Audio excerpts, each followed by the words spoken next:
Well, hello. It's Friday evening and I am about to pop down to the Puerto de Madrón, the port near where I stay, which is lovely. They have masses and masses of fish in the harbour and it's great to go and feed them. I do like taking some bread down to feed the fish because they just go crazy for it. No fishing in the harbour, of course, which is a shame for lots of people, I'm sure, because it would be an easy catch. There's a restaurant down there called Vigo's, which does some lovely fresh fish, as well as lots of other dishes. So I shall be popping along there for my dinner tonight. Can't wait. I haven't been there for a while. In fact, the last couple of times I've been out here, I've not gone in there. So it'll be nice to go back and have a nice fish dinner at Vigo's. Of course, Friday night, of course, fish and chip night normally in the UK. So not sure that I shall be having chips with my fish tonight, but it will be nice no matter what. And the weekend is here, of course. So whatever you have got planned this weekend, I hope it is nice. I am half dreading coming back to the UK tomorrow because I have heard that there is plenty of rain about, which is not something I'm a fan of. So I don't want the rain. I would rather be staying here in the glorious sunshine, but needs must. Can't afford to come out here if I don't work. But there we are. What we got tonight anyway. Tonight being Friday, we have Let George Do It. This one is called Under the River. When I read it, first of all, I thought it said Under the Rover. That'll teach me. I need to put my glasses on. Under the River. And it was first broadcast on the 3rd of May, 1948.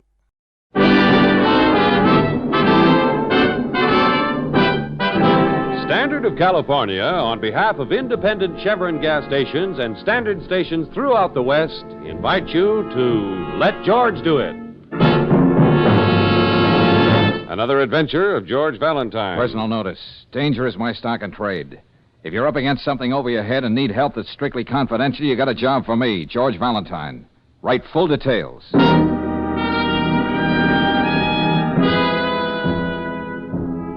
Mr. Valentine, let's see if you're as good as your ad says. I am up against something that's over my head. A river. The river my company's trying to push a tunnel under. But we're getting nowhere fast. And I hate to think what the reason might be. If you figure you can help...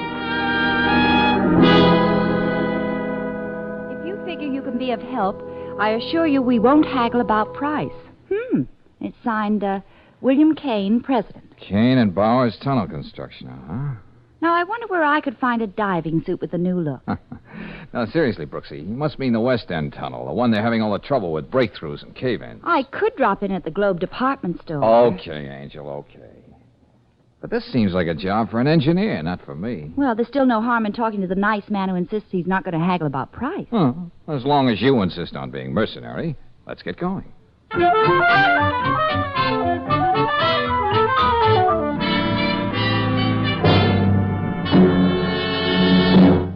Valentine, you don't know how much it means to a former sand hog like me to wind up building his own tunnel. I think I can imagine, Mr. Kane. He's like a kid with a chemistry set, suddenly finding out he's discovered the atomic bomb. I realize this tunnel project's a pretty big thing, and you've had more than your share of hard luck. Yeah, way more than my share. What did you mean in your letter that you hate to think what the reason for these accidents might be? Well?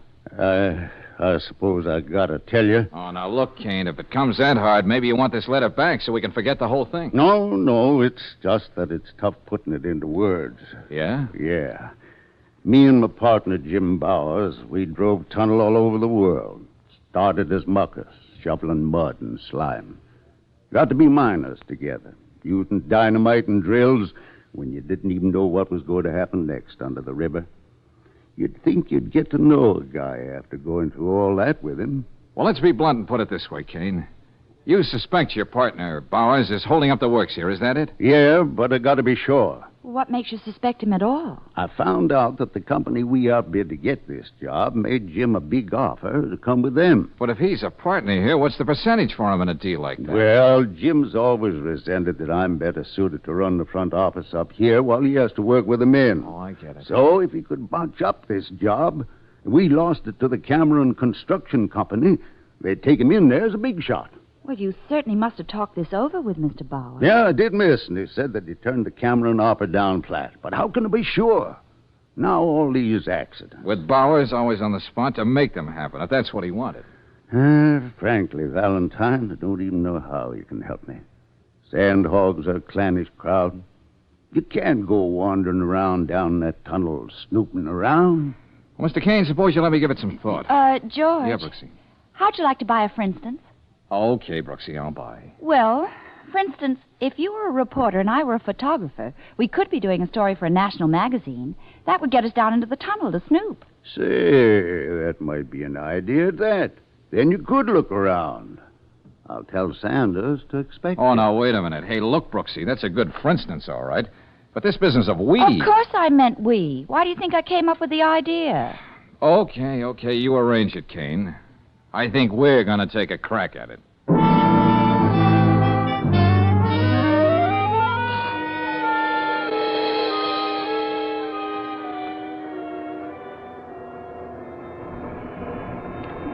Just how far down does this elevator go, Mr. Sanders? About 30 feet, miss. Oh, well, that's not too bad, is it, George? Oh, no. That part of it's all right. I'm thinking of what happens later. What are you so smug about? What do you know that I don't know? Hey, you want to tell the lady what happens next, mister? Well, miss, it's getting into the tunnel that you've got to worry about. Oh? There'll be about 40 pounds of pressure per square inch on you down there. That's why if we get to the bottom, you still got to sit a half hour in the manlock. Manlock? What's that? It's kind of a sealed-up room, miss. We keep shooting pressure into that while you just sit. That's so it ain't so bad for you when you get into the tunnel. Get it? I got it. To put it more concisely, my sweet, unless they're very, very careful, the pressure of the river would come down on you and flatten you out like a jellyfish. Oh, lovely thought. Well, here we are. Hey, Charlie, come here. We got visitors. A reporter and a young lady to take pictures. Oh, visitors, huh? Yeah, it's okay. Mr. Kane knows about it. In that case, I'd better sit in the lock with them. Yeah, you better warn the boys. Put their shirts on, Charlie. Ladies' Day. Right here, folks. Okay. All right, step in. Thank you. Hey, looks like a bank vault. Yeah, almost. Important thing is to seal it airtight. You'll see what I mean when I close this door. George, what's that? Huh? That's the air from the tunnel coming in through this valve, lady. When the pressure in here is the same as it is out there, that big door opens by itself. Then you're ready to go under the river. Won't you sit down, Miss Brooks? Yeah, it usually takes about a half hour. Oh.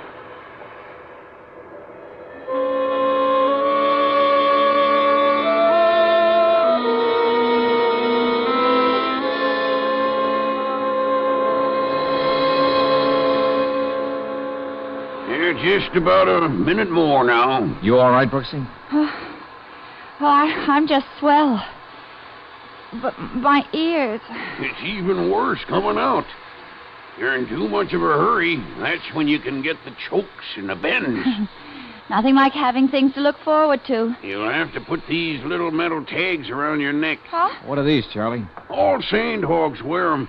It's in case you're found staggering around. Tells the cops not to throw you in with the drunks, but to rush you back here to this decompression chamber. If they don't waste much time, you'll probably live. Oh, goody. Hey, you sound like an old sandhog yourself, Charlie. You can't stay away from tunnels, huh? Old, Mr. Valentine? I'm just like Jack Benny. I'm still 38. I was the same age when I helped build the Holland Tunnel back east. Just got out here a few months ago. Well, that's that. There goes the door.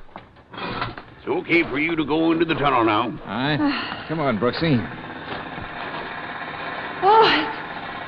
It's like the inside of a furnace in here. But there's all this nice water to slush through. Golly. That ought to help keep cool things off. George? Hey, you can still put your bank in there with Charlie. Oh, no. I was just thinking of my nylons. Let's go. Okay, everybody, clear. We're blasting. Blasting, George. Go ahead, Hagen. All right, let her go.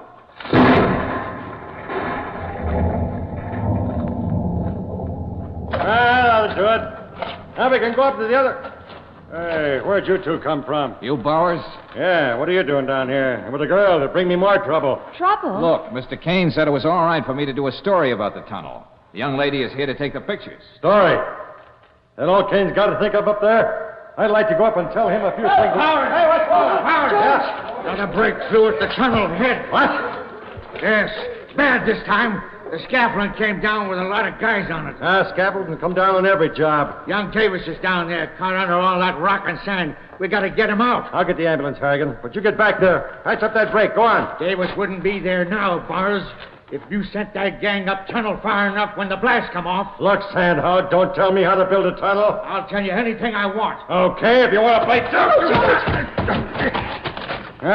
Pick yourself up and do what I said. Okay, reporter, there's a story.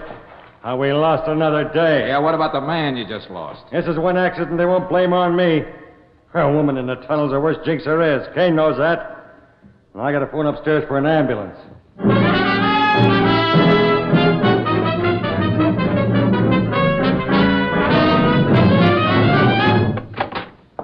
Well, I see the two partners are working late tonight. That's good. Valentine. Did you get a good story out of that accident today? Now, look, let's stop kidding each other. You know I'm not a reporter, Bowers. I wasn't born yesterday. I know Kane had you checking on me. Why shouldn't I? You know we can't go on much longer this way, and you're in charge. A little bribe from the Cameron Company, and you... Another crack like that, and I'll fix you. Okay, break it up, boys. Break it up. Let me do some talking. What I have to say will be short and to the point. Yeah? Yeah. I did some checking today. Bowers isn't the only one who might profit by these accidents. You could too, Kane. Huh? What are you talking about? Let's hear some more. I had a talk with the city engineer. He said he doesn't know how you can do this job on the bid you put in. I admit I was figuring close to the line, but we would have made it if things went right. So the boy in the stiff shirt comes up with another bad deal, huh? And, Kane, you had the foresight to take out insurance to protect you in case you went broke building this tunnel. Well, that's a natural precaution. Oh, yeah. But it was a personal insurance policy, taken out in your name, not for the firm. What's that? Jim, I know how you've been spending money, so I paid the premiums, but I was only thinking of the company. Well, here's what I'm thinking, Kane. The insurance company would pay off if none of these accidents could be traced to you, and you'd be saved from a ruinous bid. Yeah, but that's how it might look. Gentlemen, look, if there's one thing I don't like, it's to be kidded along. Now, do you still want me to find out what's behind those accidents? I have nothing to fear, Valentine. That's why I hired you. I know I'm clean. Go right ahead, Valentine. Okay. If you're sure that's what you want. Of course. You heard what I said. Yeah, but just remember, if I dredge up something from the bottom of that river that you don't like, you're the guys who ordered it.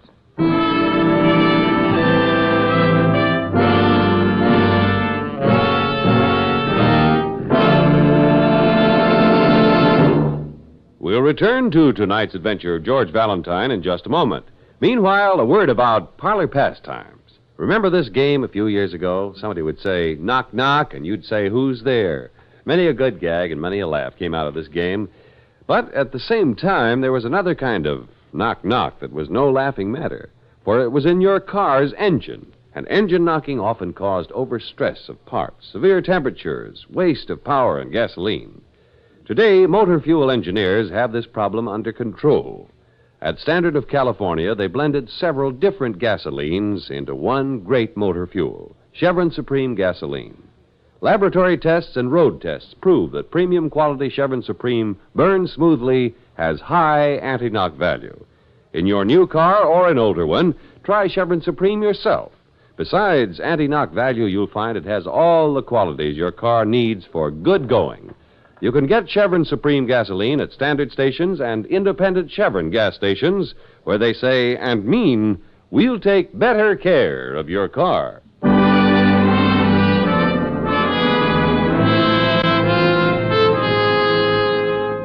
And now back to tonight's adventure of George Valentine and $1 million tunnel burrowing deep under a riverbed. A series of unexplained accidents that stopped the job cold. Why? That's the answer George has to supply. But so far, all he's learned is the rather startling fact that both partners in the contracting firm of Kane and Bowers have their own good reasons for wanting to see the tunnel left unfinished. Right now, George and Claire have just entered Hogan's Hog Pen, hangout of the Sandhogs, where Big Bill Kane is talking to his workers. And I know we've been falling behind down in the tunnel, but you know Jim Bowers and me were Sandhogs ourselves. We can lick this job. And I've even hired Valentine here to make sure about them accidents. Now, here's an offer. You make up for lost time, and I pay time and a half to every man from then on. I could swallow that better, Brooksy, if I didn't know about that insurance policy Kane took out. Yeah. Now, look, boys. That offer my partner just made you suits me, too. Just wanted you to know. I could swallow that easier if I didn't know about the offer Bowers got from that other construction company. Well, I don't know about you boys, but I still have my doubts. Oh, it's our cheerful old friend from the Manlock. Don't get me wrong, Mr. Kane. I like making extra money.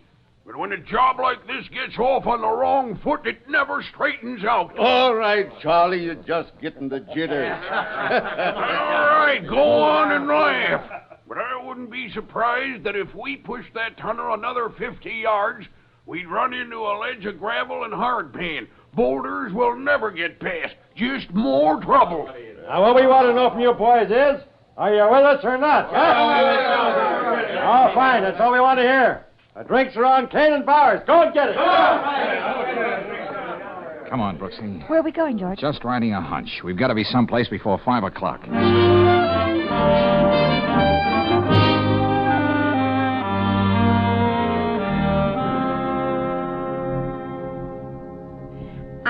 I wish you'd hurry, Mr. Valentine. You know the Bureau of Harbors and Waterways closes at 5 o'clock. Yeah, sure. Be through in a minute. Yeah, I think I found the map I wanted. Topographical survey, riverbed, section B, Oleander through Perry Street. Uh-huh. Well, that's just where the tunnel is being built, George. Huh? Very interesting. Yeah, and this would be around Pier 19. What are you talking about? I'm not quite sure, Brooksy. But we're going to ride that hunch a little harder.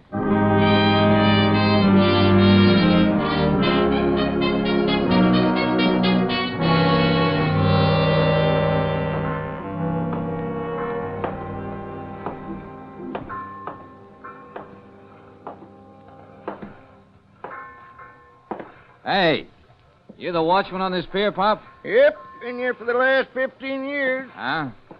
Hey, would you tell me something? Yeah?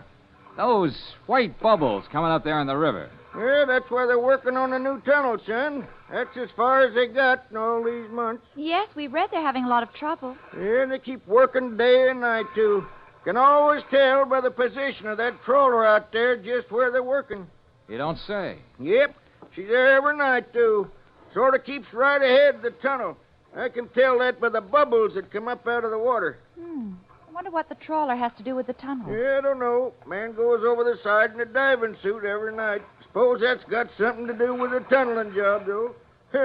Probably he's kind of a traffic cop down there. Clears out the fish so that they can go ahead. Traffic cop, huh? Hey, Pop, you've been a great help. Thanks a lot. Yeah, you're welcome. Now where, George? Angel, what do you say I hire a motorboat and we take a nice romantic ride on the river?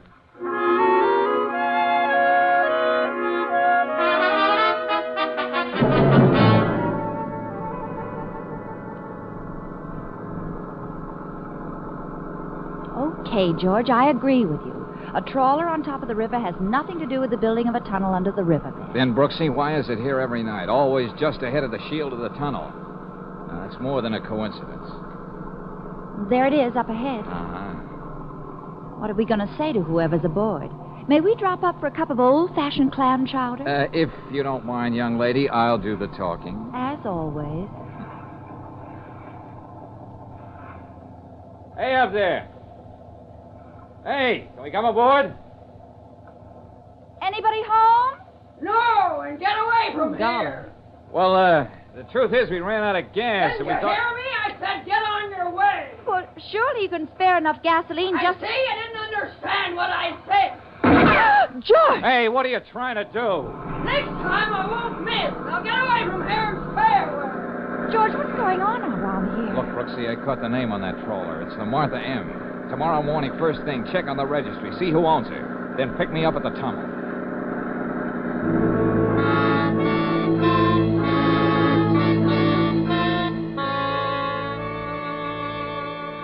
You were down in the tunnel early this morning, Mr. Valentine. I had to look around, Charlie. How long have I been sitting here in the manlock? Oh, just about 15 minutes. Seems like I just got in here. And Charlie, I don't feel so good. You'll be okay. You're an old hand at this now. You've been up and down here a couple of times. But it seems like I got hammers in my head, beating away. And you look like 6 guys lined up 6 miles away. You'll be okay when you get some fresh air.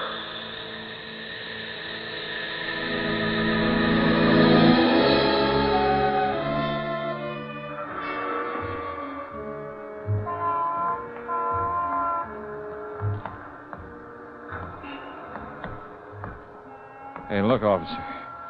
I know where I want to go. Help me, will you? Yeah, you need a lot of help, mister. I've been watching you weaving down the block. I'm very sick. I feel rotten. I wonder why. I think I got the bends. Yes, and you've been bending over the bar too much. Hey, take me back, officer. The tunnel. There's only one place I'm taking you, to jail, so you can sleep it off. Come along with you now.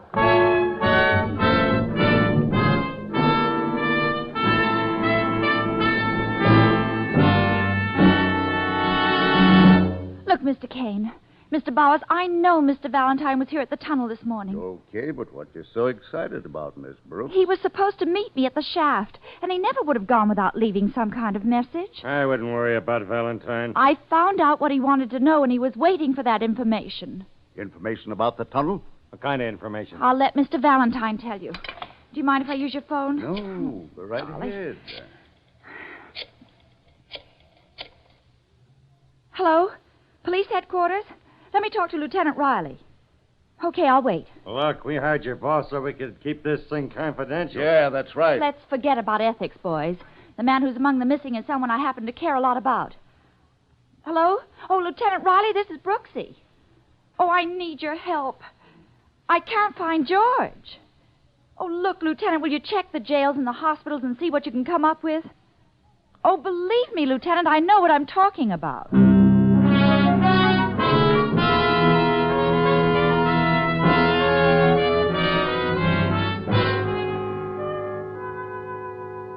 We traced him down for you, lady, but you're not taking him out of here. Okay. Brooksy, my Oh, head. take it easy, darling. Best thing is to let him sleep it off.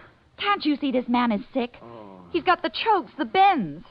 We've got to get him back to that decompression chamber at the tunnel. Huh? What are you talking about? Oh, well, I'll show you. Wait a minute. Look, this tag here around his neck. I can't breathe. Oh, so they took it off him. Well, here, they gave me one, too. Here, read it. Huh?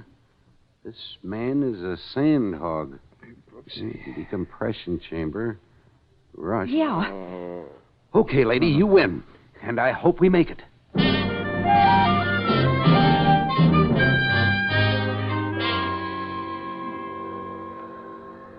Hello, Angel. Oh, darling, I thought you'd never open your eyes. Hey, why doesn't somebody turn that radiator off? It's hissing. We're back in the manlock, George. That's why you're feeling so much better. Oh. Hey, but what happened? Well, you were down in the tunnel this morning, and you must have come up too quickly. That's why they picked you up in the street wandering around. Oh, yeah. I remember coming up. Then everything's suddenly going blank. I got all the dope on that trawler, the Martha M. Yeah? Well, it has nothing at all to do with the tunnel. It's registered in the name of C.W. Egan and his wife, Martha M. Egan. Oh, yeah, and the Egans were out fishing. C.W. in a diving suit and Martha M. with a rifle instead of a rod and reel. George, there's something else. Oh, there couldn't be. There was another accident in the tunnel. Oh, what kind of accident? I don't know. Let me get over to that phone on the wall, Brooksy. I want to talk to Kane. Okay, George. Hello. Yeah? Hello? Bill Kane? Yeah. This is Valentine, Kane. Yeah, Valentine. We're having a lot of trouble. You okay? Oh, sure, just dandy. Heard you had a narrow escape. Oh, what kind of accident was it now? The whole tunnel nearly got flooded. Yeah? Yeah, just a good thing the new ship wasn't in yet. Poor Charlie, the lock tender, got killed. Charlie? Nobody'll ever know why he was down at the tunnel face with a drill, but when we found him, he was over his head in a muck pile. I see. I don't know what the answer is, but it's the end of old Charlie Egan. Egan? George, what is it? Sure, you know Charlie? Egan? So that's the answer. What's that, Valentine? Look, Kane, get Bowers and wait for me in your office. First, I'm going to see a lady about a boat. Then I got something to say to you.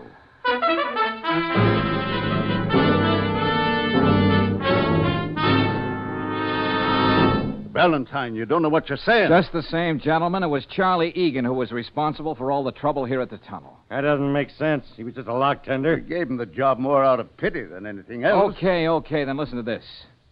Do you remember what Charlie said at the hog pen? Not particularly. He said if the tunnel went another 50 yards, it would run into a ledge of gravel, hardpan, and boulders. Well? Well, the map of the Bureau of Harbors and Waterways didn't show it. But Charlie knew exactly what he was talking about. How would he know that? That's funny. I asked myself those same questions. How would an ordinary sandhog just in from Chicago know the exact topography of the riverbed? Yeah. He suspected I was getting wise and saw to it that I got a good case of the bends this morning. Just to make sure I was a dead duck, he took that tag from around my neck. Yeah, but why? Was he crazy? Well, that's a matter of opinion. Now, I didn't want to believe the reason myself when I found out. I talked to Mrs. Egan. She's the lady on the boat. Now, she's in the outer office right now. Suppose we have her in and see if it's any easier for you to believe her story. Anything you say, Valentine. Okay. Would you come in, please, Mrs. Egan? All right. I want you to repeat just what you told me. Well, what shall I tell them? That two people wasted their lives looking for a will-o'-the-wisp, a treasure you were always going to find the next day? Treasure? Yes. Sensible people don't believe in buried treasure and sunken ships bulging with gold, but Charlie did. Now, wait a minute. He was the eccentric C.W. Egan, who spent a fortune and 20 years of his life looking for ships that had sunk with treasure aboard. And fantastic as it may seem, gentlemen, he found one. Didn't he, Mrs. Egan? Just a couple of months ago. He went down into the river every night. He kept prowling around the hull of that boat. He knew that there was gold there somewhere. He kept saying he'd find it any day now, his treasure. And then Kane and Bowers started to drive a tunnel. Yeah. Charlie knew it was going to meet head-on with the Granada, the old Spanish galleon he knew was there. It became a race against time. That's why he got a job here. Did all he could to keep the tunnel from getting any farther. Yeah. And at night, every night, he'd go down to look some more. And I'd help him. And today was his last desperate attempt to flood us out. Yes. He wasn't going to see anybody get to his treasure as long as he lived. And he kept his word.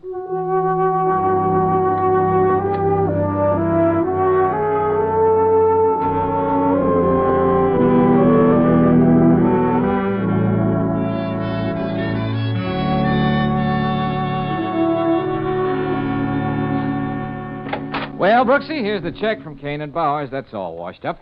So what do you say we go out stepping tonight? Oh, swell, darling. Hey, did you see the paper this morning? No, why? Well, they raised the Granada out of the river last night. They did? And there was a treasure chest, just as Charlie knew all along. Oh, so old Charlie was right after all. Yep, a chest packed to the brim with old Spanish coins. George, how romantic. Oh, yeah, but old Charlie wouldn't have been too happy about it. No, why? No. The whole batch was worth about $100.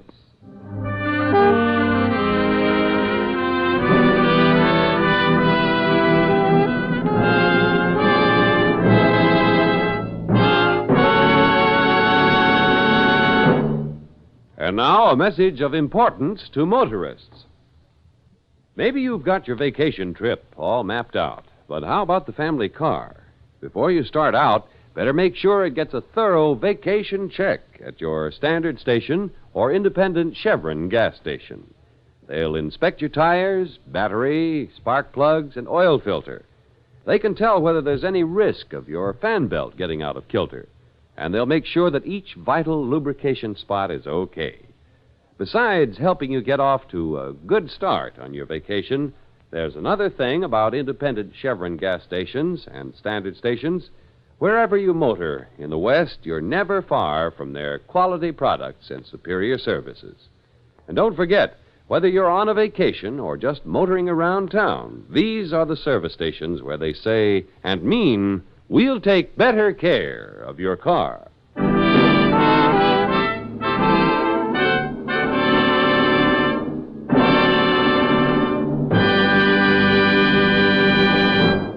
Next week, when you tune our way for another adventure of George Valentine, you'll hear... Brooksy, I want you to get down to headquarters as soon as possible. Have them get that whole crew together, all those pixies that were at the seance last night. Including the spirits, George? Including Miss Turner. Have them all brought back to the sanctuary. But why? If there really was a murder, Brooksy, I won't be able to live with myself until I find the reason for it.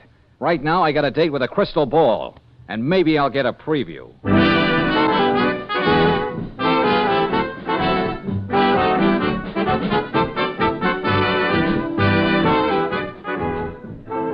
Tonight's adventure of George Valentine has been brought to you by Standard of California on behalf of independent Chevron gas stations and Standard stations throughout the West.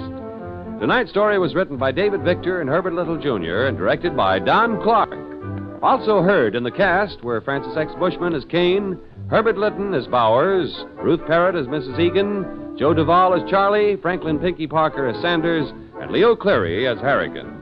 The music is composed and conducted by Eddie Dunstetter. Your announcer, John Heaston. Listen again next week, same time, same station, to Let George Do It. This is the Mutual Don Lee Broadcasting System.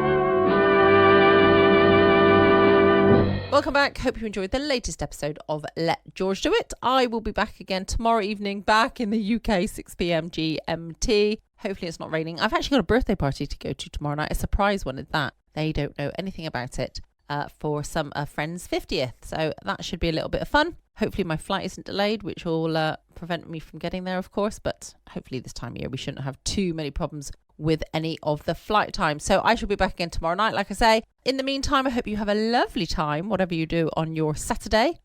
For most people, it's a day off, isn't it? So hopefully you will have a nice day, whatever you're doing. Don't forget, you can also check out my Patreon page, my podcast Patreon page, patreon.com/Foxy Geek Girl. Can't wait to catch up with you all tomorrow night, same time, back in the UK. In the meantime, stay safe, always be kind, love you all.